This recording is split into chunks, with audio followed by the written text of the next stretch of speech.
94페이지 넘어갈까요? 오늘 다니엘 과로는 가장 긴 장입니다. 저도 이거 준비하는데 타자치는 데만 6시간 걸렸어요. 그래서 오늘 좀 시간이 빡빡한데 하여튼 최선을 다해서. 그리고 오늘 내용은 되게 제목은 쉬워 보이는데 내용은 되게 어려워요. 그렇죠? 그래서 왜 갑자기 삼위일체가 나오지? 하나님 성품 얘기하다가 이런 부분들이 좀 어려운데 그거를 참 설명을 드리면 괜찮을 것 같습니다. 자, 녹음 시작하겠습니다. 자, 하나님의 성품. 자, 8번째 만남이죠. 오늘 우리가 하나님과의 우리의 어떤 수적 관계에 가기 전에 내가 하나님이 어떤 분인지를 아는 것이 중요합니다. 왜 그러면 7번째 구원의 확신 다음에 8번째 하나님의 성품이 나올까요? 그 순서를 왜 이 책을 지은 저자가 그렇게 잡았을까요? 저자한테 물어보진 않았지만 가르쳐본 경험에 따르면 저는 그렇게 생각을 하는데, 내가 구원을 받게 되면 나한테 구원을 주신 하나님이 어떤 분인지 궁금하지 않을까요? 나만 궁금한가요? 그래서 내가 구원받은, 그리고 또 나를 구원하신 그 하나님이 어떤 분일까에 대한 생각을 자연스럽게 하게 돼요. 그래서 하나님의 성품에 대한 이야기가 나온 것입니다. 단순히 여기서 말하는 하나님의 성품은 우리가 말하는 성격이나 기질이나 아니면 인격이나 이런 걸 말하는 게 아니라 하나님이 갖고 있는 모든 권능을 함께 통칭하고 있는 하나님의 성품을 설명하고 있는 거죠. 창조주, 통치자, 주관자, 그리고 마지막 심판자로까지 가는 그러한 하나님의 성품을 이야기하고 있는 것입니다. 하나님만 갖고 있는 성품이죠. 자, 그러면 우리 본론으로 좀 들어가서 다음 페이지. 자, 오늘 이과의 목표 및 준비 과제는 하나님의 성품을 이해하는 것, 그 다음에 하나님의 성품을 이해하는데 반드시 따라와야 되는 게 뭐냐면 삼위일체 하나님이에요. 이거는 우리가 삼위일체 하나님에 관하여 배우는 것은 신학적인 의미가 아닙니다. 지금 하나님이 어떤 분이냐를 설명할 때 그 하나님이라고 통칭하는 하나님, 예수 그리스도, 성령님, 이 세 분이 삼위일체 안에 어떻게 서로의 사역을 구별되고 또 함께 해나가는가에 대한 이야기를 하기 위해서 하나님의 성품 전체가 이 삼위일체에 들어가기 때문에 같이 배우는 겁니다. 조금 어렵지만 계속해서 나가도록 그렇게 하죠. 다음 페이지. 자, 우리가 왜 하나님을 알아야 되느냐? 하나님을 안다라는 것은 내가 그분이 누군가를 알아야 내가 그분을 믿는 데 있어서 그분이 이런 분이기 때문에 내가 믿는구나. 그러니까 내 믿음의 정체성을 세우는 데 있어서 하나님이 누군가를 아는 것은 굉장히 중요한 부분입니다. 사실 예수를 오래 믿어도 하나님이 정말 나에게 있어 하나님이 누구냐를 대답할 수 있는 분이 쉽지가 않아요. 왜냐하면 그냥 습관적으로 오랫동안 교회를 나왔기 때문에 그 하나님에 대한 생각을 깊이 있게 한 번도 해본 적이 없는 거예요. 하나님은 어떤 분일까? 특별히 나에게 있어 하나님은 어떤 분일까? 이런 고민들을 우리가 말씀 가운데 하지 않으면 결국 하나님은 추상적이고 지식적이고 멀리 계신 하나님이 될 수밖에 없는 것이죠. 그런 의미로 우리가 하나님을 알아야 믿을 수 있고 하나님을 알면서도 믿지 못하는 불신자들을 그래서 이해할 수가 있는 것입니다. 여러분, 안다고 해서 믿을 수 있는 것은 아니에요. 그렇잖아요. 똑같은 거예요. 내가 저 사람을 잘 안다고 해서 사랑하는 건 아니잖아요. 그것과 같은 거예요. 그럼 뭐 아무하고나 다 결혼하지, 그렇죠? 그렇기 때문에 우리가 하나님을 안다고 해서 믿는다라는 것과는 또 다른 문제를 갖고 있는 것이죠. 그러나 그 하나님을 믿기 위해서는 정확한 하나님에 대한 지식을 알고 있어야 바르게 믿을 수 있다라는 거죠. 제가 예전에 그 대학 때 다니던 교회에서 표어를 그렇게 삼았어요. 바로 알고, 바로 믿고, 바로 살자. 근데 저는 굉장히 그 표어가 제 마음속에 지금도 남아있어요. 그래서 저는 그것이 굉장히 중요한 성경을 꿰뚫는, 우리가 정말 믿음의 정수를 꿰뚫는 그러한 세 가지 표어다. 바로 알고, 바로 믿고, 바로 살자. 여기 다 들어있거든요. 하나님의 공유적 성품과 비공유적 성품에도 이 바로 하는 것, 바로 믿는 것, 바로 사는 것이 같이 들어가 있는 것이죠. 그래서 하나님이 어떤 분인지를 알아야, 하나님이 갖고 있는 전능성, 전지성을 알아야 우리가 내 주변에 일어나는 이해하지 못할 일들을 우리는 이해하지 못하지만 하나님의 그 전능하심으로 볼 때, 또는 하나님의 전지하신 그 섭리로 볼 때 이것은 분명히 어떤 뜻이 있을 것이다라고 이해는 못하는데 내가 받아들일 수는 있어요. 여러분, 굉장히 중요한 의미를 가지고 있죠. 내가 그 동의하는 것과 억셉하는 것은 다른 거예요. 우리가 믿음이라는 것은 그래서 다 들어가야 돼요. 믿음은 내가 알고, 제가 지난번에 한번 얘기했죠. 그 존 머레이라는 신학자가 뭐라 그랬어요? 믿음은 지식과 knowledge, 신뢰, 트러스트, 그 다음에 동의, 어그리라고 그랬어요. 근데 그 세 가지를 내가 억셉할 때, 받아들일 때 우리는 믿는 자가 되는 것입니다. 우리가 분명히 그 지식과 믿음, 신뢰와 동의가 같이 가는 것, 그것을 받아들이는 것이 믿음이다. 이렇게 볼 때 우리가 정말 하나님을 제대로 알아야 그것이 바로 제대로 믿는 것이다. 이렇게 볼 수가 있는 것입니다.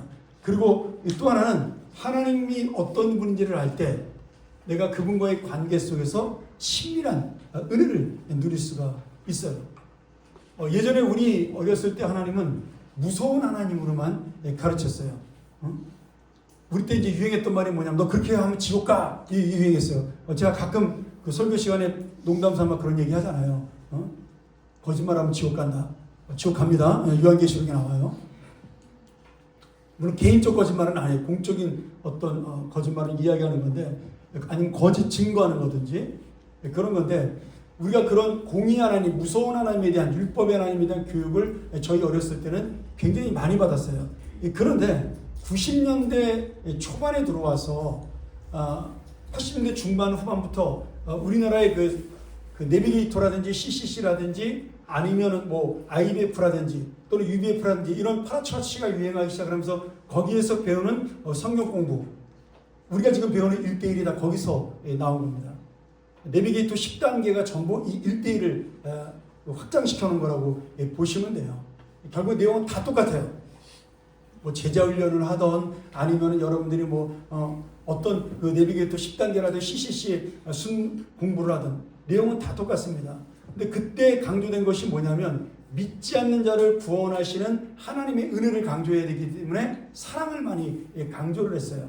그러니까 그 전까지는 우리가 유교적 사회에서 엄격한 하나님을 많이 강조했다면 이제 우리가 80년대 중후반 들어와서는 우리나라가 좀 괜찮게 살게 되고 88 올림픽 이후로 우리나라가 이제 개발도상국, 후진국에서 이제 선진국으로 넘어가는 그런 과정 속에서 그런 어떤 풍요로움과 그리고 안정감이, 하나님도 사랑의 하나님, 이런 하나님으로 많이 교육이 바뀌게 된 겁니다.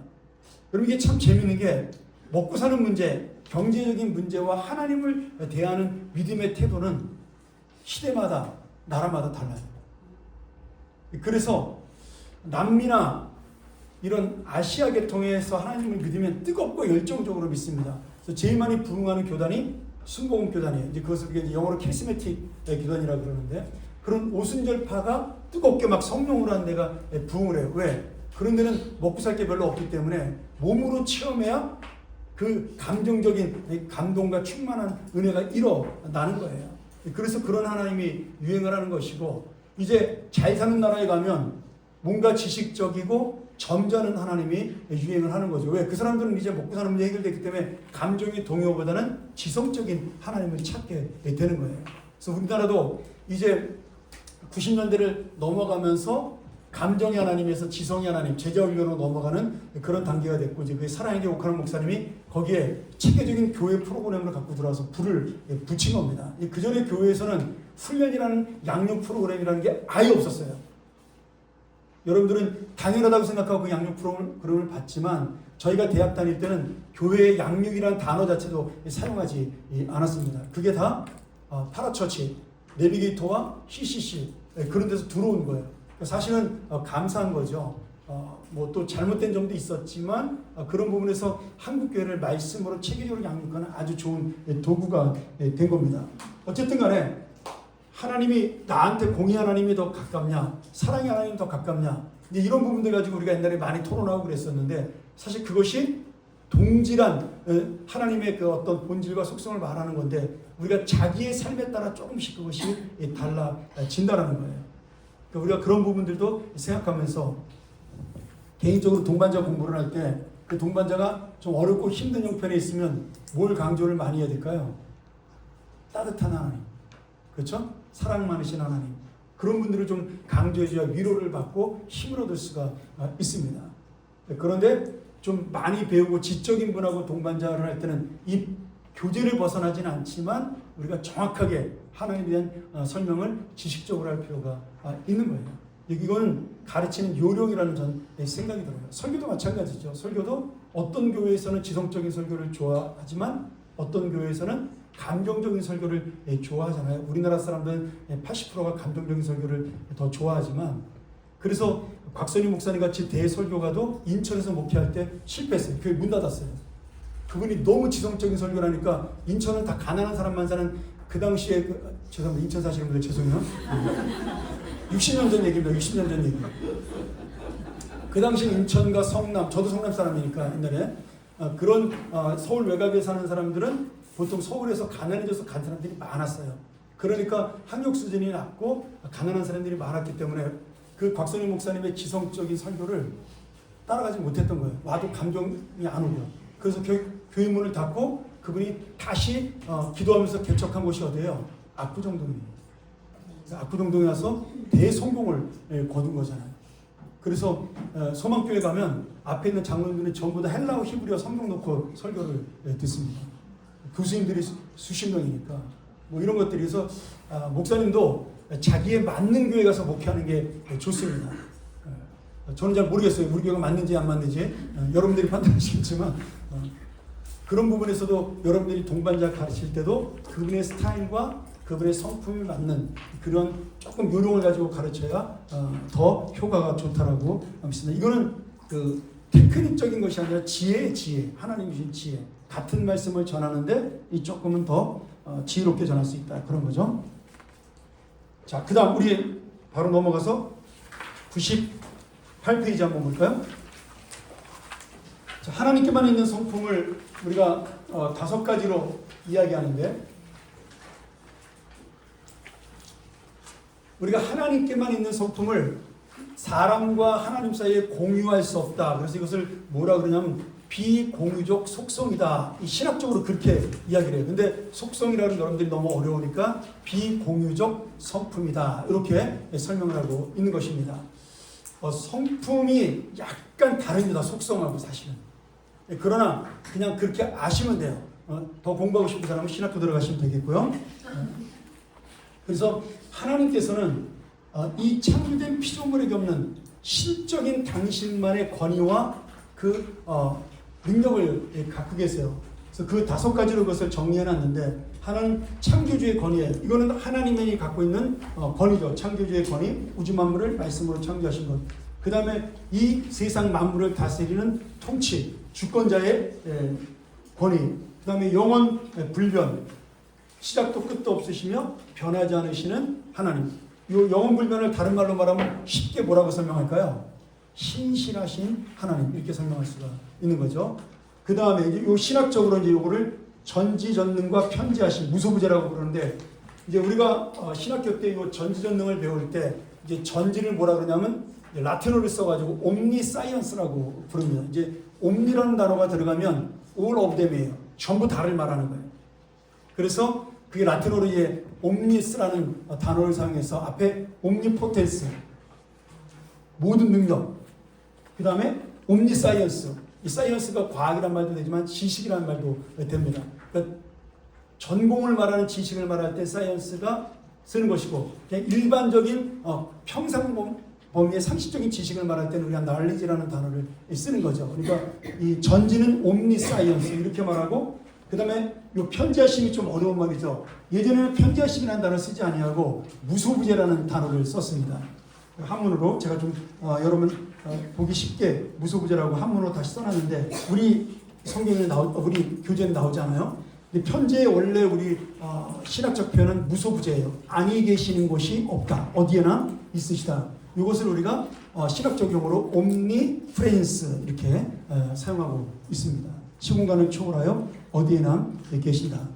참고로 하나님 말고 시공간을 초월하는 분이 있을까요? 하나님, 예수님, 성령님 말고 시공간을 초월할 수 있는 존재.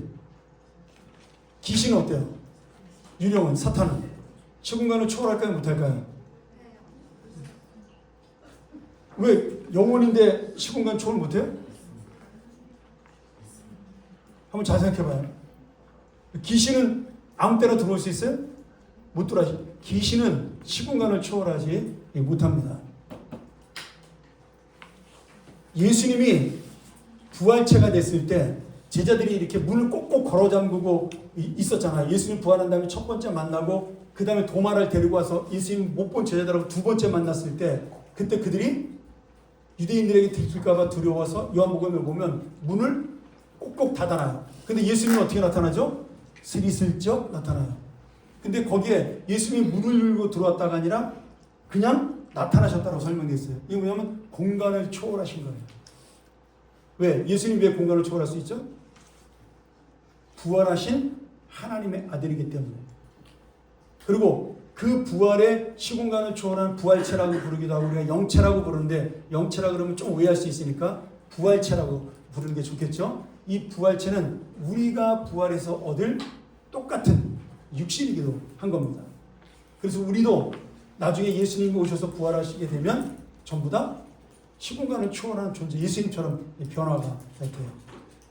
그것을 우리가 변화, 예수님처럼 변한다 이렇게 이야기를 하는 거죠. 귀신은 시공간을 초월하지 못합니다. 제가 그 청소년부 시절에 다녔던 교회에 목사님하고 사모님이 좀 이렇게 그 은사가 많으셨어요. 그래서 매일 귀신 들린 사람들이 저희 교회 와가지고 금요일마다 안수기도하는 시간을 가졌거든요.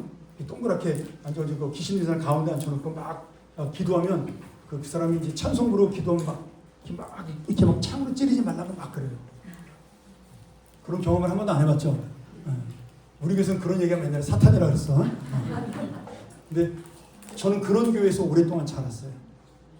귀신이 난무하는 교회에서. 매주마다 그런 분들이 교회로 와서 기도를 받았어요. 근데 귀신이 나갈 때 첫 번째 특징이 뭐냐면 그 토하고 나가요. 그리고 정신을 잃어요. 그 다음에 문을 열어달라 그래요. 그때 저도 알았어요. 귀신은 공간을 초월하지 못해요. 그리고 여러분들이 생각하는 귀신은 유령이 아닙니다. 사탄의 졸개인 그 루시퍼라는 사탄이 하나님의 천사장이었다가 교만에 쫓겨나잖아요. 그때 그들을 쫓아왔던 사탄의 졸개들이 그 사람의 영혼인 것처럼 흉내를 내는 거예요. 진짜 그 사람의 영혼 유령이 아니고 죽은 사람의 영혼 귀신이 돌아다니는 게 아니라 그 귀신이처럼 사탄의 졸개인 마귀들이 흉내를 내는 거예요. 됐다 하지? 배터리가 다 됐나? 아닌 것 같은데.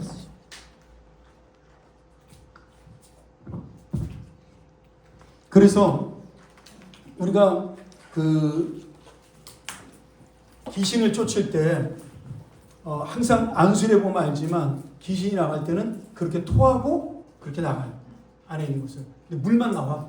먹을 게 나오는 게 아니라 참 신기하죠. 아무리 많은 걸 먹었어도 물만 나와요.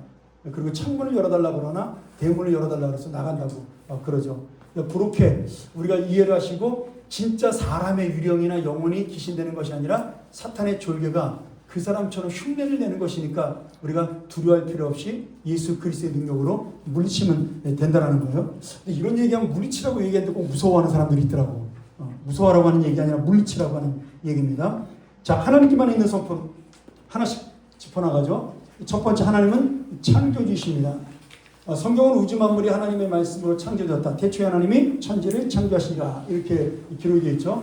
그래서 우주 만물은 스티븐 호킹이 말한 대로 빅뱅의 현상에 의해서 저절로 만물이 생겨난 것이 아니라 하나님의 능력과 하나님의 권능으로 그 창조물 속에 분명히 하나님의 신성력을 불어넣어서 그것을 말씀으로 창조하신 거예요. 우리가 그 사실을 창조론을 믿는 것이죠. 그렇게 해서 마지막으로 창조된 존재가 뭐냐면 사람이죠. 그리고 사람에게 뭐라고 말씀하셨어요? 어떻게 만들었다고요? 하나님의 형상대로 지음을 받았다. 이 하나님의 형상이란 단어가 우리가 뒤에 배울 우리가 하나님과 함께하는 공유적 성품을 하나님의 형상 속에 들어가 있는 것입니다. 여러분, 짐승은 동물이나 가축은 성품이 없어요. 뭐만 있죠? 본능만 있습니다. 본능만. 먹고 자고 식욕, 성욕, 수면욕 이런 것밖에 없어요.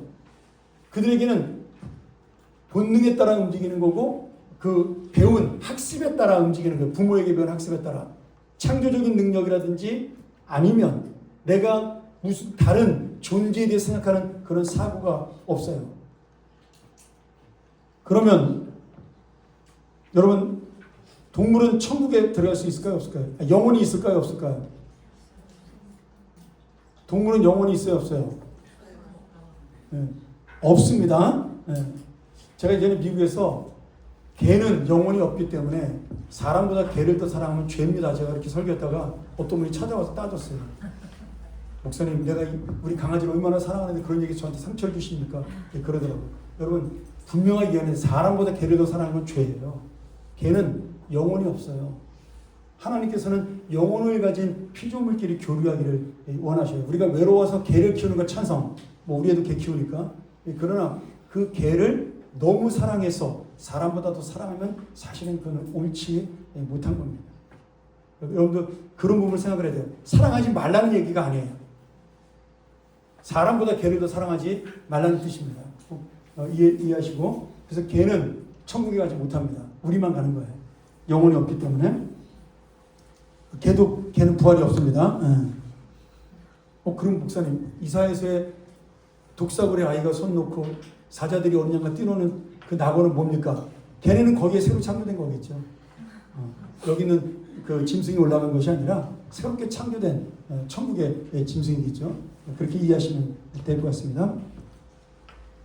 자, 사람은 하나님의 형상으로 창조가 되었다. 그리고 지난번 교재에는 없었는데 3번에 하나님은 처음 사람 아담과 하와에게 어떤 사명을 주셨습니까? 그러면서 이 결혼은 남자와 여자가 한다는 거 이렇게 추가를 했어요. 예전에 없던 교재에. 하도 이제 동성연애 때문에 말이 많으니까 이 사람들이 그것 때문에 이제 논란이 되니까 일부러 추가를 한 거예요. 그래서 성경의 결혼은 남자와 여자가 하는 것이고 자녀를 낳는 것은 하나님의 사명이다. 하나님의 뜻을 넘어서 하나님의 사명이에요. 왜요? 생육과 번성은 하나님이 우리에게 직접적으로 명령하신 첫 번째 문화 명령이기 때문에 그렇습니다.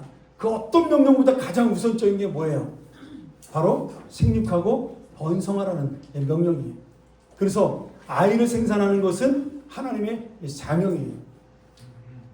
그러니 여러분 순풍순풍 꼭 잘 낳기를 축원합니다. 네.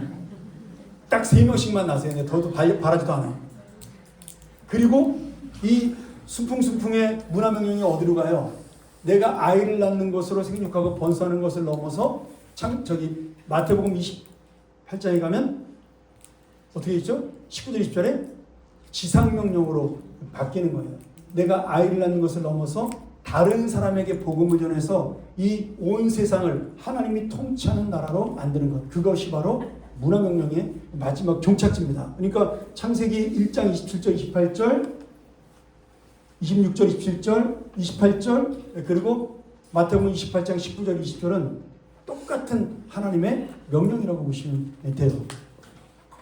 여러분 꼭 기억하셔야 되고요. 그 다음 페이지 나누면 여러분들이 그냥 보시면 되겠죠. 예. 그래서 하나님은 모든 것을 주관하십니다. 이 주관이라는 단어가 뭘까요? 주관은 통치의 다른 말이죠. 그래서 하나님은 모든 만물을 통치하십니다. 그리고 역사를 다스리셔요. 우리가 여기서 이제 잘 이야기를 해야 되는데, 그러면 하나님이 이 세상을 다스리는데 똑똑한 사람들이 그런 질문을 할 수가 있어요. 왜 이 세상이 이렇게 부조리하고 불합리한 일이 일어나는데 하나님이 이 땅을 내버려 두십니까? 이렇게 물어볼 수 있어요.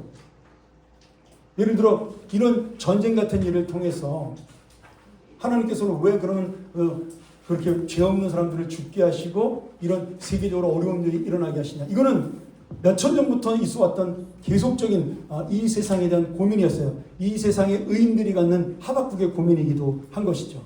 왜 하나님은 악한 자에 대해서 침묵하십니까? 근데 여러분 한번 잘 생각을 해보세요.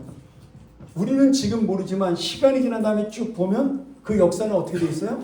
100년, 500년, 1000년이 흘러간 다음에 뒤돌아보면 그 역사는 다 하나님이 인도하셔서 바꿔나가시는 역사였어요. 저는 이번 미국과 이란의 전쟁도 마찬가지라고 봐요. 물론 트럼프 대통령이 일방적으로 전쟁을 일으킨 거긴 하지만 저는 이란이 갖고 있었던 악함에 대한 하나님의 심판의 도구로 지금 미국을 썼다. 저는 그렇게 역사적으로 해석을 합니다. 왜? 이스라엘의 범죄에 대해서 하나님이 바빌론이라는 악한 나라를 들어서 이스라엘을 침공하고 멸망시켰잖아요. 그래서 이스라엘을 깨닫게 한 거예요.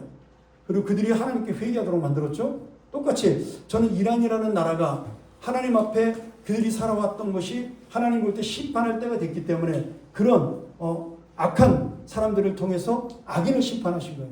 그리고 양쪽 다 결국 바벨론도 나중에 망하잖아요. 페르시아도 망하고 그런 것처럼 하나님이 또 그 나라도 그 나라에 맞게 저는 심판하실 것이라고 믿습니다.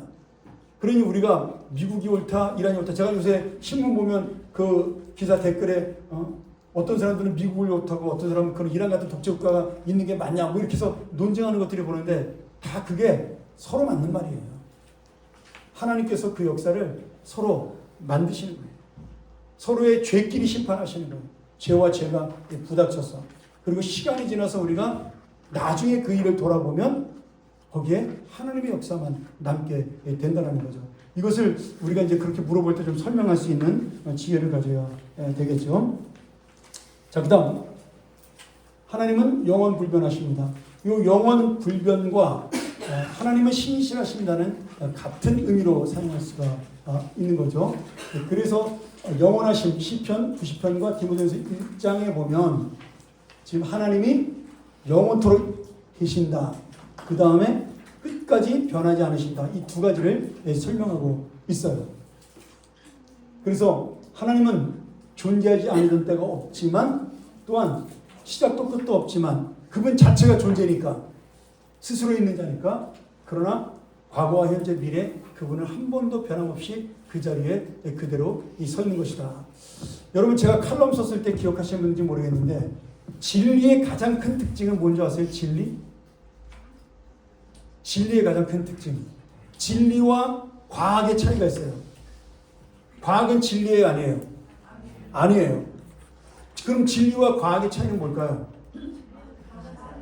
과학은 매번 시간이 지나면 변화되고 발전해요. 달라져요. 진리는 변하지 않아요. 여러분 하늘은 푸르다. 이건 진리의 과학이에요. 진리잖아요. 물론 이렇게 까맣게 될 때도 있지만 통상적으로 하늘은 푸르잖아요. 그러니까 우리가 아무리 지식적으로 뭐 성경이 잘못됐다 어쩐다 막 사람들이 떠들어대도 동의할 필요가 전혀 없어요. 그게 움직이는 사람이 더 어리석은 거예요. 왜냐하면 이 성경이 기록된 6,000년 전부터 지금까지 단 한 번도 바뀐 적이 없어요. 글자도 바뀐 적이 없고 내용도 바뀐 적이 없고 발전도 없었어요. 태보도 없고. 그러니까 성경은 진리예요. 근데 이 성경을 비판하는 수많은 과학들은 매번 바뀌어. 사람에 따라 바뀌고 시대에 따라 바뀌고 나라에 따라 바뀌고 자기 생각에 따라 바뀌고. 그러니까 그거는 과학이 아니라 어떻게 보면 일종의 자기 주관적 생각인 거예요. 우리가 좋은 말로 포장해서 과학인 것이지. 그러니 간단해요. 하나님 말씀이 왜 진리냐? 하나님 말씀은 한 번도 변한 적이 없어. 그렇게 얘기하면 간단합니다. 여러분이가 그거 생각하시면 되고요. 성경이 불변하신 하나님은 시편 102편에 한결같으시다. 주의 연대는, 이 연대는 역사라는 말입니다. 주의 역사는 누군가다. 그 다음에 말라기 3장 6절에 나 여호와는 변하지 아니하나니 그러므로 야곱의 자손들아 너희가 소멸되지 아니하느니라. 여러분 여기 이 변한다는 말에 이 변한다가 변덕이 아닙니다.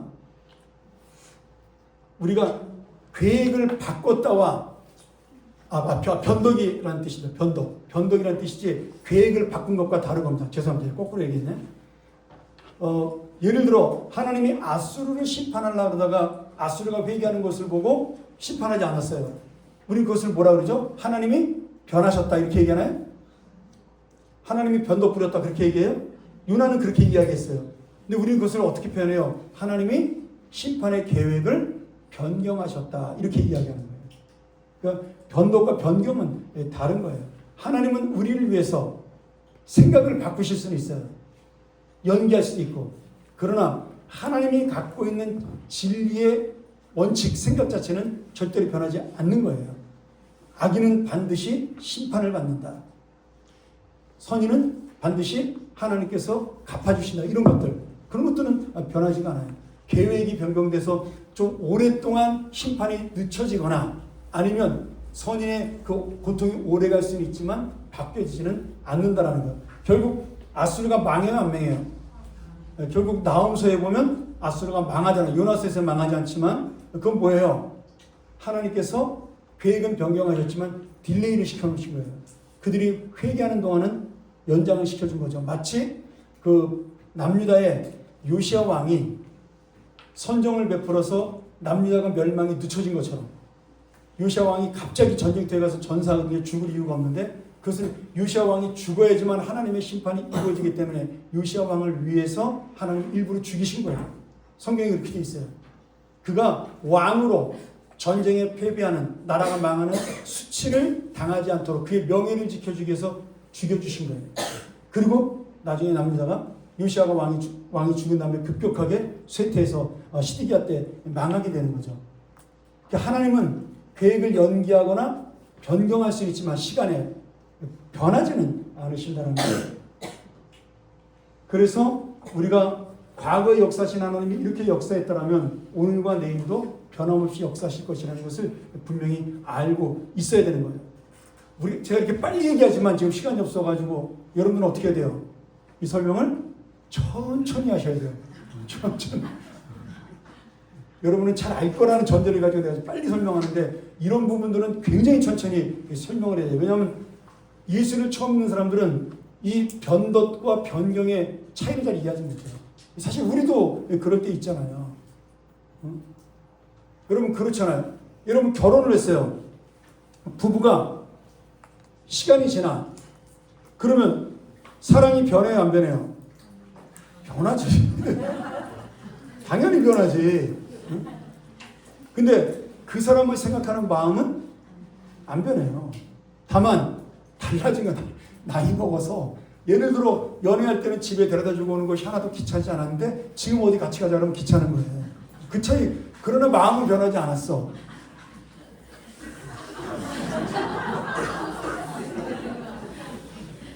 기 있는 자만 들을지어다. 그래서 우리가 결혼 전에 그 토끼 같던 마누라가 애 둘 낳고 나면 호랑이가 된다. 변한 게 아니라 그 사람의 속성은 똑같은 거예요. 그러나 삶이 그 사람을 변경시켜준 거야.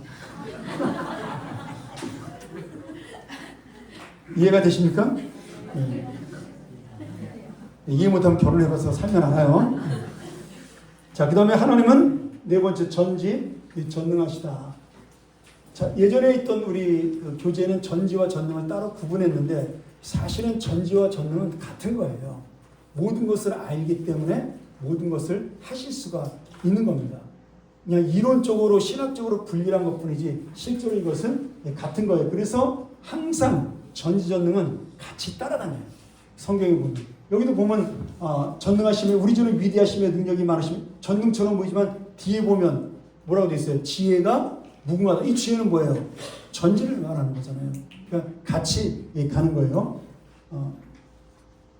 마찬가지 시편 94편은 여호와는 사람의 생각이 험함을 알고 있다. 모든 것을 다 알고 있다라는 거예요. 그래서 그 험을 채울 수 있는 능력이 하나님께 있다라는 거죠. 요한일서 3장 10절도 마찬가지예요. 우리의 마음을 책망한 일이 있어도 하나님이 우리를 사랑으로 봐주시는 것은 우리의 연약함을 아시기 때문이다. 그리고 그것을 이해하시는 능력이 있기 때문이다. 이렇게 우리가 생각할 수가 있는 겁니다. 그러니까 전지전능은 다른 말처럼 보이지만 실제로는 하나님이 갖고 있는 그 절대적인 이 성품 중에 가장 우리를 위해서 보여주신 좋은 이 성품이에요. 이 전능이 공의로 나타나면 심판의 전능하신 심판의 능력이 되는 것이고, 이 전능이, 이 전지가 사랑으로 나타나면 우리를 구원하시는 그런 자비하심과 긍휼하심으로 나타나게 되는 겁니다. 자, 다음. 자, 일단 나눔 시간에 한번 좀 나눠보셔요. 하나님은 모든 곳에 계십니다. 자, 이것을 우리가 아까 편재라는 단어를 쓰는데 어렵습니다. 무소부재, 더 어려워요. 이런 단어 쓰면 돼요, 안 돼요? 안 됩니다. 오늘만 쓰는 거예요. 여러분 항상 어떻게 써야 돼요? 하나님은 어디에나 계십니다. 그러면서 여기에 가장 중요한 그 점은 뭐냐면, 하나님은 어디에나 있다 그러면은 지금 그 말의 뜻은 뭘까요? 바꿔 말하면 내가 있는 곳에 항상 같이 있다는 뜻이 되잖아요.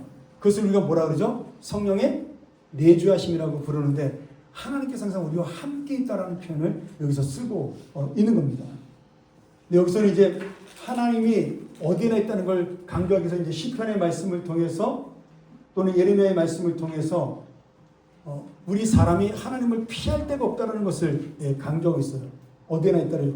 저는 근데 이거보다는 하나님이 우리와 함께 있다는 것이 더 중요한 것 같아요. 좀 아쉬워, 이 부분이요. 이 책에서 그냥 이 단어 자체를 찾느라고 피할 수 없다, 어디든지 계시다, 이 단어 때문에 아마 한 것 같은데, 실제로 이 본문에서 중요한 것은 하나님이 우리와 항상 어디에 있든지 함께 있다가 강조점이에요. 물론 죄를 짓지 말라는 뜻도 있죠. 하나님이 항상 어디든지 보고 있으니까. 그런 말. 그래서 여기도 보면 나눔의 경건 생활에 어떤 유익을 줍니까? 이렇게 되어 있는데 두 가지예요. 하나는 내가 하나님 뜻대로 살려고 애를 쓰는 건데, 하나님이 보고 계시니까 어디서나. 또 하나는 하나님이 어디에서나 나를 보고 계시니까 내가 당당하고 기쁨으로 내가 담대하게 살아갈 수 있다. 이렇게 두 가지를 볼 수가 있는 겁니다.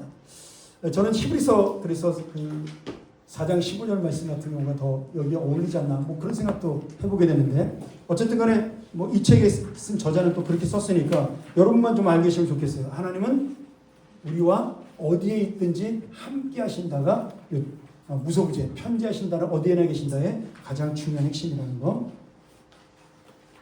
자, 여기까지 비공유적 성품에 대해서 말씀을 드렸습니다. 질문 없어요? 완벽합니까? 네, 믿습니다. 네. 자, 큰 두 번째로 하나님과 사람 모두에 있는 성품, 우리는 이것을 같이 하는 것, 우리가 공유하고 있는 성품이다, 이렇게 이야기를 하는 겁니다. 차이가 있어요. 하나님의 공유적 성품은 완전 무결입니다. 무슨 말인지 이해가 되시죠? 우리는 흠이 있는 성품이에요. 완전하지 않아요. 그 차이가 있지만 비스무리하게 갖고 있기 때문에 우리가 이것을 공유적 성품이다, 이렇게 이야기를 하고 있는 겁니다. 그 공유적 성품 중에 하나님의 형상을 따라 창조됐다. 아까 제가 설명드렸죠. 그 하나님의 형상이라는 말은 우리의 코에 생기를 불어넣었다는 그 말이 뭐냐면, 하나님의 그 생명이 우리 안에 들어왔다는 뜻이 되는데, 그 생명 속에 이 하나님이 갖고 있는 성품이 들어와 있는 겁니다. 여러분, 그래서 강아지나 고양이는 사랑하거나 신실하거나 의로우심이나 선하심이나 긍휼하심이 없어요. 강아지가 나 사랑하고 좋아하는데? 아닙니다. 나만 좋아하고 사랑하지 않아요? 먹이 주는 사람은 다 좋아합니다. 네. 그렇죠? 나한테 잘하는 사람한테는 강아지가 긍휼을 베풀어요. 모르는 사람한테는 긍휼을 베풀지 않아요. 근데 우리는 그렇지 않잖아요. 우리는 모르는 사람한테도 긍휼을 베풀잖아요. 그래서 우리는 하나님과 같은 영혼인 거예요. 근데 강아지나 고양이나 그런 것들은 그런 자기의 이기심을 떠난, 자기의 본능적인 욕망을 따른 그 성품에는 없다라는 거예요. 그게 강조점이라는 거예요. 항상 그거 생각하세요. 와, 우리 강아지가 나만 좋아해. 3일만 먹이 안 줘봐요. 좋아하나. 3일만 개 패듯이 패봐. 안 좋아해. 패면 안 되지. 잡혀가니까. 그래서 우리가 지금도 볼 것이 사랑과 신실하신가 의로우신가 선하신가 긍휼하신인데, 하나님은 이 모든 것이 완전하셔요. 그래서 한치 오차도 없고 하나도 변하지 않고 완벽한데, 우리는 약간 부족한 사람, 아니 많이 부족하지 약간이 아니고, 신실하심도 맨날 어기는 신실하심, 가끔은 약속을 지키는데 가끔은 안 지켜. 의로우심도 어떨 때는 옳은 행동을 할 때가 있는데 어떨 때는 또 불의한 행동을 할 때도 있어요. 선하심, 어떨 때는 되게 착한데 어떨 때는 되게 나쁠 때도 있어요. 긍휼하심, 어떨 때는 사람을 불쌍히 여기는데 어떨 때는 그 사람을 미워하기도 하잖아요. 그러니까 우리가 하나님은 완전하신 성품이지만 우리는 불완전한 성품이다, 이렇게 보시면 되겠습니다. 다음 페이지 1번, 하나님은 사랑이십니다. 자, 하나님을 가장 좋은 말로 표현하는 것이 하나님은 사랑입니다. 근데 이것을 우리가 바꿔서 하나님은 사랑입니다가 이제 필요중분 조건으로 되는데 바꿔서 사랑이 하나님입니다, 이건 돼요, 안 돼요? 이건 안 됩니다. 여러분, 예전에 1960년대 상황윤리라는 조셉 플래처가 쓴 책이 있어요. 상황윤리 속에서 이 사랑과 하나님을 동일시하게 만들었어요. 그래서 나중에 한번 읽어봐. 그 책 재밌어, 굉장히. 근데 그 플래처의 얘기 중에 뭐가 나쁜 얘기였냐면, 사랑과 하나님을 동일시해서 마치 그것이 옳은 것처럼 보이지만 사랑은 그러면 모든 것을 다 가능하게 만드는 거예요. 나쁜 짓조차도. 거기서 나온 게 동성연애예요. 사랑하니까 다 가능하다고 생각을 하는 거예요. 그렇지 않다라는 거죠. 하나님은 사랑이지만 사랑은 하나님이 아닙니다. 우리가 이 부분들을 여러분 마음속에도 염두에 두셔야 돼요. 동반자에게 가르칠 필요는 없지만 여러분은 반드시 기억하고 있어야 돼요. 우리가 착각할 수가 있다라는 거예요. 사랑하면 되지 않냐? 여러분, 사랑만이 정의가 아니라는 거예요. 거기에는 반드시 의로움이 같이 포함되어 있어야 하는 거죠. 그래서 하나님은 사랑합니다는 그 사랑 속에는 신실하신 약속의 하나님이라는 뜻이 담겨 있고요. 그리고 그분이 우리를 위해서 반드시 하나님의 약속을 이루시기 때문에 우리는 그분을 100% 믿는 거예요. 사실 하나님의 성품은 따로따로 구분되어 있는 것처럼 보이지만 다 하나예요. 합쳐놓고 보면. 사랑이 있기 때문에 신실하시고, 신실하기 때문에 자비를 베푸시고, 긍휼하시고, 다 그런 거예요. 그러니까 이걸 우리가 좀 알기 쉽게 이렇게 단어별로 설명을 했지만 실제로는 다 같은 말이다, 이렇게 보셔도 무방합니다. 그래서 하나님의 그 사랑의 가장 큰 특징은 뭐냐 하면 로마서 5장 8절이죠. 이거 나중에 외우겠지만 우리가 아직 재현되었을 때 그리스도께서 우리를 위하여 죽으심으로 우리에 대한 자기의 사랑을, 그러니까 이 사랑의 증거가 뭐예요? 자기 목숨을 내어준 거예요. 그래서 가장 큰 사랑이 뭐예요? 이보다 더 큰 사랑이 없나니 자기 목숨을 내어주는 것이 가장 큰 사랑이다. 왜냐하면 사람은 가장 사랑하는 존재가 누구예요? 누구예요? 아내를 더 사랑해요? 남편을 더 사랑해요? 아니에요. 사람은 자기 자신을 가장 사랑합니다. 그래서 자기 목숨을 내어주는 것이 가장 큰 사랑이라고 나와 있는데 그 목숨을 내어주신 분이 예수 그리스도잖아요. 그래서 하나님은 사랑이 되시는 겁니다. 다음 페이지. 하나님은 신실하십니다.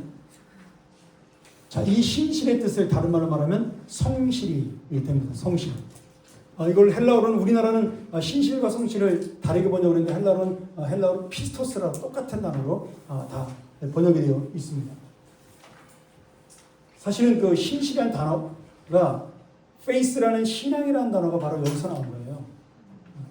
그러니까 다 하나님을 믿는 것, 그것이 바로 신실한 마음이죠. 근데 하나님께서 우리를 그렇게 신실하게 믿어 주시는 거예요. 우리는 신실한 자가 아닌데 하나님 믿어 주신 거죠. 그렇기 때문에 하나님을 믿고 의지하면 절대로 하나님 우리를 버리거나 아니면 포기하거나 그런 법이 없다라는 거죠. 하나님은 그래서 거짓말을 못 하신다. 하나님의 가장 큰 특징 중에 하나가 뭐냐? 거짓말을 못하고 약속을 어기지 못하는 그런 큰 단점이 있으셔요. 우리에겐 그것이 너무나 큰 장점이 되는 거죠. 자, 그리고 그분은 계획하신 일을 그래서 반드시 이루시는, 그런 이유로 우리는 하나님을 100% 신뢰할 수 있다는 것이죠.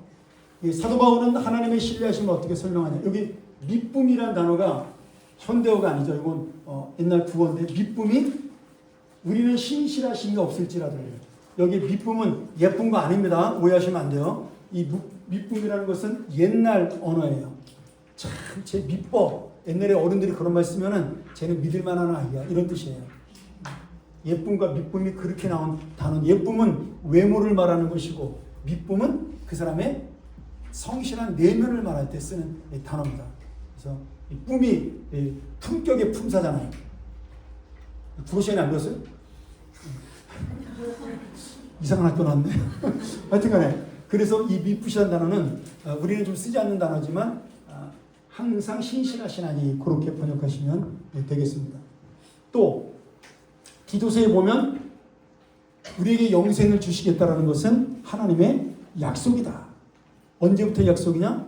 영원전부터 하신 약속이다. 왜? 요한복음 1장 1절에 태초에 말씀이 계시니라 그랬는데 그 요한복음 1장 1절에 나온 태초는 창세기 1장 1절의 태초가 아니에요. 창세기 1장 1절의 태초는 천지를 창조할 때 태초야. 근데 요한복음의 태초의 그 아르케는 완전 창조 이전의 태초를, 이 만물이 조성되기 이전의 태초를 말하는 거예요. 이미 하나님께서는 그때부터 우리에게 영원한 생명을 주시기로 작정을 하신 거예요. 자, 3번. 하나님은 의로우십니다. 안 빠르죠? 네. 다 아는 얘기니까 뭐. 자, 의롭다. 하나님은 완전하신 분이시기 때문에 행하시는 일이 모두 의롭습니다. 그래서 불공평함과 그 다음에 불의함이나 이런 것이 없고 완전히 공평정대하게 하나님 모든 일을 공명하고 정대하게 또 공평하게 처리하신다. 사람들은 이것을 이해를 못하기 때문에 근데 왜 저 사람은 잘 살고 나는 못 살아요? 하나님 공평하지 않습니다. 이렇게 이야기할 수 있지 않습니까? 근데 여기서 말하는 공명정대는 어디까지 이야기하는 걸까요? 영원한 천국까지 이야기를 하는 거예요. 이 세상에만 말하는 것이 아니라 그러니까 이 세상에서는 공평하지 않은 것처럼 보이는데 그래봤자 100년이라는 거죠. 그 다음에 저 영원한 세상 속에 우리가 공명하고 정대하신 하나님을 볼 수 있다는 거죠. 그래서 아까 우리 아내가 질문한 건데 왜 갑자기 그러면 십자가랑 공명정대랑 무슨 상관이 있냐 그 얘기가 나오죠. 혹시 이거 읽으면서 궁금했던 분 있어요? 왜 갑자기 공명정대하다가 십자가가 나오지? 뒤에 설명 나오죠. 어떤 이유예요? 하나님은 공명정대하기 때문에 반드시 죄를 심판하실 분이에요. 그래서 우리 대신 누굴 죽였어요? 예수님을 십자가에 죽이신 거예요. 왜? 당신의 공명정대함을 이루기 위해서. 이런 부분에서 이제 의로심에 대한 설명을 하고 있는 것이죠. 신명기 32장 4절. 하나님은 완전하신 분이기에 행하시는 모든 일이 의롭다. 자, 그 다음 4번. 하나님은 선하십니다.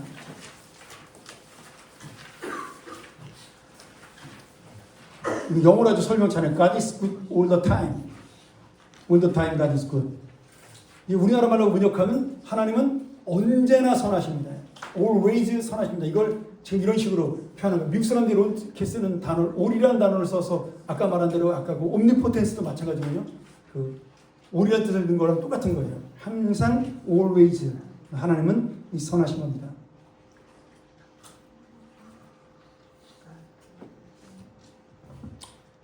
그래서 하나님은 항상 선하다. 이 말의 의미는 뭐예요? 그분이 갖고 있는 생각도 수단도 목적도 이 선한 겁니다. 우리가 그 성경에서는 목적이 수단을 정당하지 못한다라고 되어 있어요. 그렇기 때문에 우리가 그리스도인들이 가장 쓰지 말아야 될 용어 중에 하나가 뭐냐면 꽁 잡는 게 매다. 이거 가장 나쁜 비성경적인 속담입니다. 우리가 어떤 목적을 이루기 위해서 수단 방법을 가리지 않는다. 그런 뜻이잖아요. 꽁만 잡을 수 있으면 매든 독수리든 뭐 상관없다. 뭐 이런 뜻이잖아요. 그거는 수단 방법을 가리지 말고 원하는 목적을 이룬다는 뜻인데 아주 비성경적인 용어입니다. 하나님은 수단도 의로우세요. 시간이 걸려서 그렇지. 그리고 힘들어서 그렇지. 그 목적을 이루기 위한 모든 방법도 다 선하게 의롭게 이루십니다. 그게 예수 그리스도의 죽음이에요. 여러 방법이 있을 거 아니에요. 편법도 있을 수 있잖아요. 꼭 예수님을 죽여야 우리의 죄가 속죄를 받을 수 있나요? 아니잖아요. 하나님은 전능하신 분이니까 말 한마디로 되잖아요. 너 오늘부터 죄 없어. 그럼 끝나는 거잖아요. 선언하면. 근데 그거는 하나님의 공명정담에 어울리지 않는 거예요. 왜? 하나님은 반드시 불의를 심판하시는 분이니까. 그래서 예수님을 죽이는 그런 방법을 사용해서 그 수단을 사용해서 우리를 의롭게 만들어 주실 겁니다. 그러니 하나님의 공의와 사랑은 항상 같이 가는 동전의 양면과 같은 것이죠. 시편 기자는 하나님의 선하심을 어떻게 찬양하고 있을까? 항상 하나님은 선하시다. 그렇게 말씀하고 있는 거죠. 자, 다음 페이지. 하나님은 긍휼이 풍성하십니다. 죄의 값으로 멸망당해 들 우리가 예수를 믿음으로 구원을 받게 된 것은 하나님의 긍휼하심, 자비하심입니다. 여러분, 구약 성경에 은혜라는 단어가 나오죠. 은혜. 그것이 이제 히브리어로 헤세드라는 뜻인데 우리는 은혜, 자비, 긍휼 뭐 이렇게 번역이 되어 있는데 전부 히브리어로는 그것이 헤세드예요. 그래서 신약 성경에도 하나님의 은혜와 사랑, 그리스도 그 단어는 구약 성경에서 말하는 그 긍휼과 자비하심과 그 동정이 다 포함되어 있는 그러한 말씀입니다. 하나님은 우리를 너무나 불쌍히 여기신 긍휼이 풍성하신 분인데 하나님의 긍휼로 우리를 바라보니까 이 죄의 문제를 해결해 줘야 되는데 방법이 없는 거예요. 야, 너 똑바로 살아. 아무리 능력이 안 돼 우리가. 그래서 그 방법을 찾으신 것이 우리의 죄를 대신해서 죽을 새로운 대신할 사형수를 하나님의 아들, 당신의 아들을 이 땅에 보내신 거예요. 그만큼 우리를 아들하고 바꿀 정도로 우리를 사랑하셨다. 이렇게 볼 수가 있는 것이죠. 그리고 지금도 하나님은 긍휼의 마음으로 우리를 바라보고 있다. 자, 여기까지 공의적 속성 설명드렸는데 혹시 질문 있습니까? 자, 우리가 이 속성 하나하나 설명할 때 좀 와닿는 단어들이 있어요. 그 때마다. 어떤 때는 그 긍휼이라는 단어가, 어떤 때는 공명정대가, 뭐 어떤 때는 선하심이, 뭐 이렇게 와닿을 때가 있거든요. 그때마다 하나님이시는 성령의 은혜로 알고 그거에 대한 감동을 가지고 설명하면 돼요. 동일하게 이번 주는 똑같이 내가 이 5가지를 다 설명하겠다. 절대로 그렇게 되지 않습니다. 이상하게 가르칠 때마다 어떤 분에게는 이 말씀이 더 와닿고 어떤 분에게는 이 하나님의 성품이 더 와닿을 때가 있어요. 그러면 그거 가지고 좀 더 오래 이야기하셔도 되는 거예요. 다른 거 그냥 간단하게 넘어가도. 자, 오케이. 이제 어려운 삼위일체 들어가죠. 왜 갑자기 하나님의 성품을 이야기하다가 삼위일체로 넘어갈까요? 이걸 우리가 알아야 되는 거죠. 왜 그럴까요? 하나님의 존재니까. 비슷한데 조금 더 세밀하게 우리가 성경을 읽다 보면 그 하나님의 존재가 뭐로 나와요?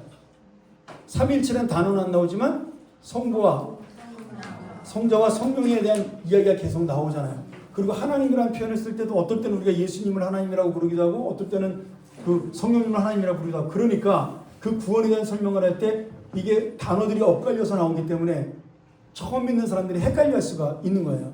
저도 설교할 때 어떨 때는 주님이라고 설교하고 어떨 때는 성령님이라고 설교하고 어떨 때는 하나님이라고 이야기하고 막 섞어서 이야기하잖아요. 그럼 그 사람은 도대체 하나님은 몇 분인 거야? 하나님은 아니면 이름이 왜 3개나 돼? 이렇게 오해할 수가 있으니까 우리가 이 구원하시는 분은 바로 성부, 성자, 성령이 함께 합력하여 이루신 것인 것을 말씀하기 위해서 이 구원의 확신을 주시는 분이 바로 이 삼위일체의 합력에 의해서 일어난 것이다. 이걸 설명하기 위해서 삼위일체를 설명하고 있는 겁니다. 자, 그러면 그런 얘기 없이 그냥 뜬금없이 삼위일체를 설명하니까 이 가르치는 사람이 헷갈릴 수가 있는 거예요. 이거는 구원의 확신을 주시는 분이 누구냐를 설명하기 위해서 정확하게 설명하기 위해서 삼위일체를 지금 설명하고 있는 겁니다. 자, 삼위일체는 결론적으로 간단하게 말하면 아무도 신비를 모릅니다. 이것을 우리가 삼위일체의 신비라고 불러요. 예전에 그 영화 뭐죠? 1, 2, 3탄까지 나왔던 이 삼위일체가 나왔던 영화 있잖아요. SF 영화. 매트릭스 보셨어요? 그런 거 봐야지 예수 있는 사람들은. 매트릭스 안 봤어요? 너무 나이가 많이 들었나요 제가 지금? 키아누 리브스 할아버지 몰라요? 그 매트릭스에 보면 여자 주인공 이름이 뭐예요? 이게 트리니티예요. 왜 트리니티지? 영화 봐. 그거는 꼭 1, 2, 3편 같이 봐야 돼요. 따로따로 들어보면 헷갈리니까 연결되는 거기 때문에 결국 이 인류의 구원자를 이야기하는 거예요. 거기서 그 상징적으로. 그래서 트리니티라는 단어를 쓰고 있는 겁니다. 뭐 그냥 여담이고 그만큼 미국 사람들한테는 이 삼일체라는 단어가 그냥 쉽게 와닿는 거예요. 왜냐하면 어릴 때부터 들었던 단어니까 성부와 성자와 성령을 표현하는 말이에요. 근데 우리는 이게 어려운 한문으로 되어 있잖아요. 삼일체. 그래서 되게 어려운 그리고 신학교에서도 이 성령론을 배울 때 삼일체를 배울 때 더 이상 나가지 말라고 가르쳐요. 그냥 삼위 하나님이 계시는데 그분들은 똑같은 위격을 갖고 있지만 본질은 한 분이시다. 요거까지만 딱 설명하고 더 이상 알 필요 없다 이렇게 가르쳐요. 더 이상 나가면 이단이야. 거기서 더 나가면. 여러분 어릴 때 이런 거 배웠죠? 뭐 아버지와 내가 집에 있으면 아버지인데 회사에 가면 과장님이야. 그리고 우리 아버지한테 내가 아들이야. 삼일체 그렇게 설명을 들어봤어요? 못 들어봤어요? 들어봤죠? 이게 다 이단이에요. 그게 옛날 그 중세시대 모나키즘이라는 이단입니다. 그러니까 우리는 그런 설명 절대로 하면 안 돼요. 뭐 이 물이 액체일 때는 물이고 기체가 되면 수증기고 고체가 되면 얼음이 된다. 삼일체가 그러면 이거 이단입니다. 그렇게 설명드는 거는 무식해서 그분들이 몰라서 알기 쉽게 설명한다고 자기도 모르게 이단을 설파하는 거예요. 하나님은 그렇게 절대 설명해서는 안 됩니다. 이게 모나키즘이라는 유명한 이단이에요. 형상을 하나님의 형상을 세 개로 나눈. 하나님은 세 분이 아니에요. 하나님은 한 분이세요. 그런데 동등한 인격체로 삼위 인격을 갖고 계신 거예요. 같은 인격체와 그 다음에 권위를. 근데 우리가 한 분, 두 분을 이야기하는 거는 어떤 표현이에요? 우리 사람의 표현이잖아요. 우리 언어의 표현이야. 그래서 삼위일체는 사람의 언어로 완전하게 표현할 수 있는 용어가 없습니다. 그러니까 삼위일체는 그냥 한 분이신, 본질적으로 한 분이신 하나님이 동일한 삼위의 세계 위격을 갖고 계신다. 이 정도로만 여러분도 알고 저도 그 정도만 설명하는 게 좋습니다. 그러면 동반자기는 어떻게 설명해요? 뭔 말이야 도대체 목사님? 저도 모르겠는데. 동반자기는 그냥 저도 잘 모르는데 이거는 하나님이 신이시기 때문에 숨겨져 있는 신비입니다. 나중에 처음 가면 하나님이 알려주신대요. 그렇게 설명하고 다만 이 삼위일체 성부와 성자와 성령 하나님은 우리를 위해 동일하게 사랑을 베푸시고 우리와 함께 계십니다. 다만 우리가 이 세 분을 세 분이 아니죠. 이 삼위일체 하나님을 이해하기 위해서 그분의 사역을 구분해 놓았습니다. 단순히 그것은 우리가 이해하기 쉽게 구분한 것이지 따로따로 일하신 것이 아니다. 이렇게 설명을 하셔야 돼요. 성령님이 나를 감동시키셨다. 그러니까 성령님만 나를 감동시키신 거예요? 아니에요. 하나님과 예수님과 성령님이 같이 감동을 시킨 거예요. 그런데 성령의 사역이 우리를 감동시키는 것이기 때문에 성령이라는 단어를 쓴 것뿐이지 하나님이 감동시키신 거예요. 내가 예수 믿도록 하나님이 내 마음을 움직이셨어. 그럼 누가 움직이신 거예요? 성령님이 움직인 거예요? 예수님이 움직인 거예요? 하나님이 움직인 거예요? 응? 성부가 움직였어? 성자가 움직였어? 성령이 움직였어? 같이 움직이신 거예요. 같이. 근데 표현하기 좋게 성령님이 내 마음을 감동시키셨다. 하나님의 영. 이렇게 표현하는 거예요. 자, 그래서 이 삼위일체 하나님은 어떻게 그러면 우리가 어떻게 하나님이 그 삼위라는 것을 증명할 수 있느냐? 창세기 1장 26절 또는 창세기 1장에 태초에 하나님이 천지를 창조하시니 할 때 그 하나님은 엘로힘이라는 복수형을 쓰고 있어요. 그래서 삼위가 창조했다 이렇게 우리가 생각하는 거예요. 또 창세기 1장 26절에 우리가 우리의 형상대로 이렇게 말하고 있어요. 여러분 번역 잘못된 거 아니에요? 하나님을 복수형으로 표현하고 있는 것은 삼위를 설명하기 위해 그런 것이에요. 만약에 하나님이 한 분이고 삼위가 없다 그러면 어떻게 설명했을까요? 나의 형상대로 창조하고 이렇게 설명했겠죠. 우리라는 단어를 쓰고 있다라는 거죠. 또 마태복음 28장 19절의 지상명령. 이 지상명령의 뜻은 뭐예요? 지상에서 하는 명령이에요? 그게 아니라 가장 위대한 명령이라는 뜻이에요. 그 지자가 지구하다 할 때 지자예요. 자, 가장 높은 명령에서 뭐라 그래요? 너희가 아버지와 아들과 성령의 이름으로 뭐라고요? 세례를 주고. 그 말을 다른 말로 뭐란 거예요? 하나님의 이름으로 세례를 주고. 그 뜻이 되는 거예요. 그래서 세례식 때 우리가 반드시 어떻게 선포하죠? 제가 지난주에 어떻게 했어요? 성부와 성자와 성령의 이름으로 내가 세례를 주노라. 이렇게 선포하잖아요. 반드시 이게 필요한 거예요. 왜? 마태복음 28장에 반드시 이렇게 아버지와 아들과 성령의 이름으로 세례를 주라고 주님이 명령하시고 떠나셨기 때문에 하늘나라로 우리가 그 명령에 따라 그대로 하는 것이 세례식에 쓰는 단어예요. 자, 그 다음 사도 바울은 성도들에게 어떻게 축복을 했어요? 고린도후서 13장 13절 주 예수 그리스도의 은혜와 하나님 아버지의 사랑과 성령의 감동감화 교통하심이 너희 무리들에게 있을지어다. 이렇게 축도라고 하죠. 우리가 이것을 우리가 신약의 축도라고 얘기하고 우리 남목사님이 잘 써먹는 그 아론의 축도가 있죠. 구약에서 그 두 개를 동시에 써도 되고 하나만 써도 되고 그냥 근데 간편하게 보통 목사님들은 거의 이제 신약의 축도를 많이 사용하죠. 그 아론의 축도는 구약의 축도고 신약의 축도는 이 사도 바울의 고린도후서 13장 13절입니다. 이 축도를 통해서도 예배의 마지막을 우리가 누가 이 예배를 인도하고 받으신다고 생각해 축도하는 거예요? 성삼위일체 성부와 성자와 성령께서 이 예배를 받으시기 때문에 그 성부와 성자와 성령의 이름으로 예배 드린 자들을 축복하는 거예요. 그래서 원래 축도라는 단어는 성경에서 잘못된 단어입니다. 그래서 우리가 교단에서 10년 전에 바꿨죠. 축도라는 단어는 더 이상 쓰지 않는다. 뭐라고 써요? 축복 기도로 씁니다. 정신 넘칭을. 그래서 우리 주보도 그때부터 제가 축복 기도로 바꿔서 사용하고 있습니다.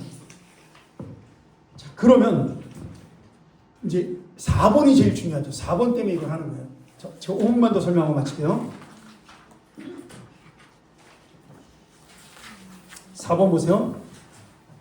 한 영혼이 구원을 받는 과정에서 삼위일체 하나님은 어떻게 역사하셨습니까? 아까 제가 얘기했죠. 구원을 세 분이, 삼위가 세 분이래 자꾸. 나도 이단이야. 삼위가 역사를 하시는데 우리 인간이 알기 쉽도록 표현하기 위해서 그분들이 마치 다른 역할을 하시는 것처럼 설명을 하고 있어요. 우리가 이해하기 쉽도록 구분을 해놓으신 거예요. 그래서 성부 하나님은 구원을 계획하시고 창세기 3장 15절에 그 원시복음이라 그러죠. 여자의 후손이 그 사탄의 머리를 뱀의 머리를 밟고 그 뱀은 그 여자 그 후손의 발 뒤꿈치를 받는다. 이걸 우리가 원시복음이라 그래요. 원시복음. 첫 번째 복음인 거예요. 예수님이 탄생하실 것을 말씀하는 복음인데 그래서 하나님께서 이미 아담과 하와가 범죄했을 때 우리의 구원을 계획해 놓으셨다는 거예요. 예수님을 보내기로. 그 다음 예수님은 이 땅에 오셔서 사람의 몸을 입고 오셔서 구원 계획을 성취하셨어요. 예수님이 사람이 돼서 오신 것 때문에 이것 때문에 이제 사람들의 그 삼위일체에 대한 혼란이 많이 생겼어요. 왜? 육신이 있는 하나님이라는 그 존재 때문에 예수님이 하나님보다 권능이 약하다. 뭐 또는 예수님은 영혼만 있다, 육신만 있다 등등 이런 이단들 이제 가연설이나 도케티즘이라는 이 초대교회 이단들이 다 그때 거기서 나온 거예요. 예수님이 육신으로 온 거에 대한 그런 부인이나 또는 완전한 하나님, 완전한 인간에 대한 부정으로 나온 건데 가르칠 필요는 없지만 여러분들은 알고 있어야 되는 거죠. 그래서 예수님이 하나님의 아들로 이 땅에 사람으로 내려오는 순간 예수님은 더 이상 하나님의 권능을 전부 잃어버렸다. 이런 이단이 있어요. 그 이단을 뭐라고 부르냐면 케노시스 이단이라고 부릅니다. 그냥 알아만 두세요. 배운 기억나지? 신학교 때? 케노시스 이론. 내 너를 위하여 찬송 부를 때 그게 찬송이 케노시스예요. 예수님이 이 땅에 육신에 오신 것. 그리고 반대되는 이단이 있어요. 예수님이 완전한 하나님이시기 때문에 육신은 껍데기고 예수님은 영혼으로만 오신 것이다. 이것을 우리가 가연설이란 도케티즘이라는 이단이라고 그렇게 부릅니다. 그러니까 예수님은 완전한 하나님이며 완전한 인간이다를 부인하는 이단들이죠. 그래서 이 이단들이 나중에 어떻게 발전을 해요? 에피쿠로스라는 그 철학 합파와 이제 결합이 돼서 인간의 육체로 죄를 저지르는 것은 모두 괜찮다. 왜? 육신은 원래 악한 것이고 영혼만 깨끗하면 된다. 예수님은 영혼만 있기 때문에. 뭐 이런 식으로 설명을 하면서 육신적으로 저지르는 범죄에 대해서 다 면죄부를 준 그런 악한 이단이 있었어요. 이게 초대교회에 가장 괴롭혔던 이단입니다. 그 다음에 그 이단이 지나간 다음에 나타난 이단이 뭐냐면 아까 말한 성령에 대한 이단이에요. 모나키즘이라는 이단. 그러니까 이단도 역사가 있어요. 저런 수준 낮은 신천지 뭐 여호와 증인 하나님의 뭐 이런 교회 이런 것들은 진짜 수준 낮은 이단들이에요. 옛날 중세시대 이단들은 초대교회 이단들은 정말 정확한 신학적 이론을 가지고 하나님 성령님에 대한 이단들 논쟁을 어마어마하게 한 겁니다. 그래서 뭐 예를 들어서 아타나시우스랑 펠라기우스랑 논쟁을 몇십 년 동안 해가지고 생긴 게 바로 우리 지금 갖고 있는 칼빈주의 오대교리 뭐 이렇게 되는 거고 뭐 그런 논쟁 속에 생겨난 거예요. 그냥 막 이 신학이라는 것이 생겨난 것이 아니고 교회라는 제도가 그냥 생겨난 것이 아니라는 거예요. 그렇게 해서 이 성자 예수님 이 땅에 사람으로 오셔서 계획하신 것을 실행하신 분이 되셨어요. 그리고 성령님께서 우리 마음에 감동을 주심으로 그 구원을 성취하시는 분이 되신 겁니다. 다만 이 삼위가 이 구원의 역사를 같이 이루는 것인데 우리가 이것을 이해하기 쉽도록 하기 위해서 이렇게 나누어서 설명을 할 뿐이다. 이렇게 이해하시면 되겠습니다. 자, 5번. 마지막이죠? 성경은 삼위일체 하나님의 관계를 어떻게 설명하고 있어요? 자, 요한복음 10장 3절에 나와 아버지는 하나다. 또 예수님은 자신을 아버지의 뜻을 이루는 자. 뭐 이렇게 설명하고 있잖아요. 아니면 아버지는 나보다 크심이라. 이 말씀을 하는 것 때문에 이단들이 야 하나님 아버지가 더 크대. 이것을 이제 성부 종속설이라는 이단이 생긴 거예요. 예수님은 하나님 밑에 있다. 이 성부 종속설이라는 이단인데 그게 아니라 인간의 육신을 입고 있는 동안에는 하나님의 뜻을 이루기 위한 내가 지금 하나님의 아들이기 때문에 크다라는 단어를 쓰고 있는 거예요. 이해가 되시죠? 예수님이 하나님보다 능력이 없다 그런 뜻이 아니라 지금 내가 인간으로 와서 아버지의 뜻을 이루기 위해 있는 것이라는 설명하는 단어라는 뜻이에요. 그렇게 예수님께서는 하나님이 있다라는 사실을 분명하게 구별되게 설명을 했어요. 그러면 유대인들은 삼위일체를 믿었을까요? 안 믿었을까요? 유대인들은 안 믿었어요. 그러면 구약에 나온 하나님의 영이라고 하잖아요. 성령은 아닌데 구약의 성령을 하나님의 영이라고 표현했잖아요. 그들은 하나님의 영을 믿어요, 안 믿어요? 유대인들은 안 믿어요.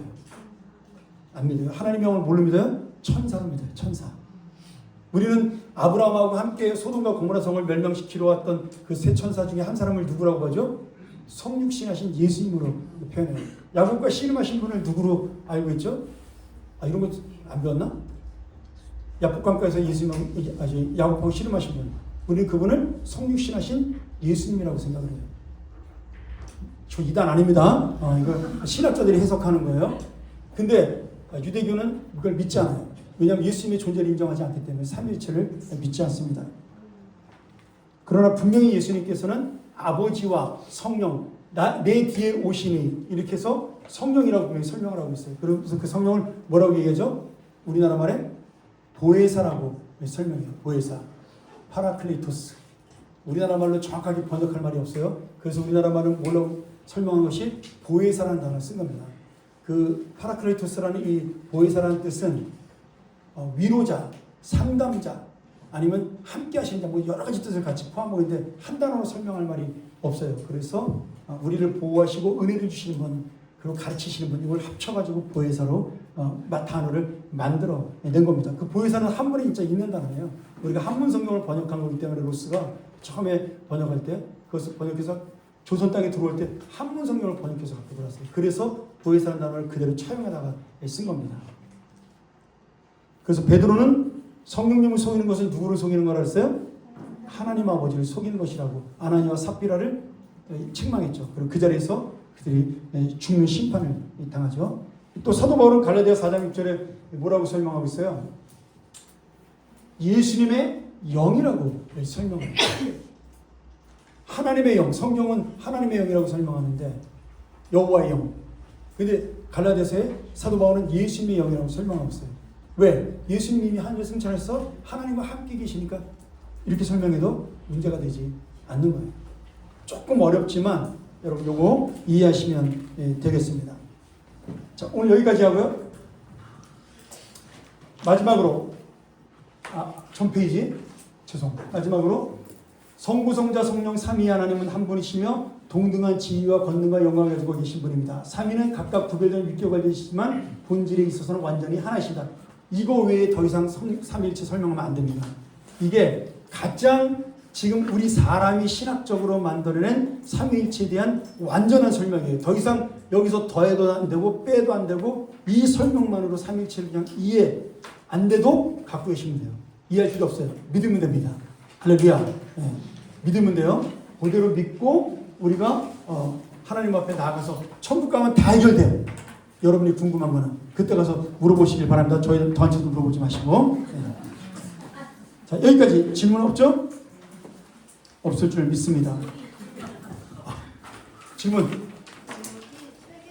베드로는 성령님을 소개하는 것을 누구를 소개하는 것이라고 했습니까? 사도가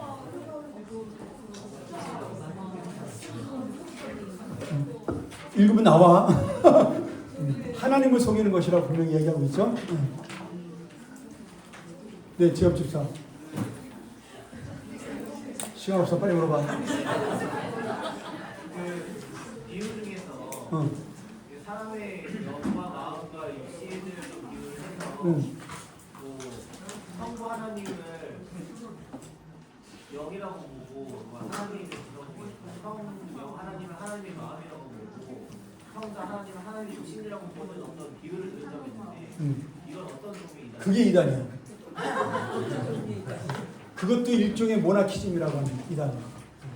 이 모나키즘은 모나키우스라는 학자, 신학자가 만든 이단설이에요.